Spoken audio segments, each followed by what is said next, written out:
Sundarban express train Khulna থেকে রাত 11:30টায় ছেড়ে এসে কমলাপুরে পৌঁছানোর কথা সকাল 8টায়। টিকিট প্রাপ্তির ভোগান্তির পরও সঠিক সময়ে ট্রেন ছেড়ে আসায় স্বস্তি ছিল যাত্রীদের। তবে নির্ধারিত সময়ের ঘণ্টা তিনেক পরে কমলাপুর স্টেশনে ট্রেনটি পৌঁছায় সেই স্বস্তি অনেকটাই অস্বস্তিতে পরিণত হয়। আর দীর্ঘক্ষণ ট্রেনে বসে থাকায় ক্লান্তির ছাপ ছিল যাত্রীদের চোখে মুখে। টিকিট পেতে তো অনেক ভোগান্তি হয়েছে। ঈদের 2 দিন আগে টিকিট নিছে, তারপরেও ভালো সিট পাইনি, নর্মাল সিটে আসতে অনেক জ্যাম।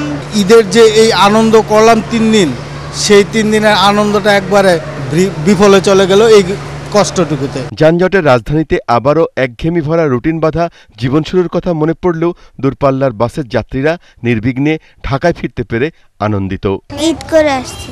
আল্লাহ সববার আসতে যা কষ্ট হয়েছে এইবারও কষ্ট হয়। এখন তো ভালোই লাগছে, আবার ব্যস্ত জীবন। তবে লঞ্চ টার্মিনালে দক্ষিণাঞ্চলের জেলাগুলোর মানুষের ভিড় ছিল বেশি। আনন্দ কষ্টটা এখন মনে নেই। আমাদের কষ্টই করতে আছে, ওরা টাকা নেবে কিন্তু আমাদের সেটা সার্ভিস দেয়। ঈদের 4 দিন পরও রাজধানী ঢাকার চিরচেনা রূপ এখনও ফুটে ওঠেনি। তবে স্কুল, কলেজ, অফিস আদালতের ছুটি শেষ হওয়ায় রোববারে আবারও কর্মচঞ্চল হয়ে উঠবে রাজধানী ঢাকা। ঈদে বিনোদন করতে যারা রাজধানী ঢাকা ছেড়েছিলেন তারা যেমন পুহিয়েছিলেন দুর্ভোগ, তেমনি ঘরের থেকে আবার যারা কর্মমুখে ফিরে আসার জন্য রাজধানীতে আসার চেষ্টা করছেন তারা দুর্ভোগ পোহাবেন, এটাই ছিল নিয়ম।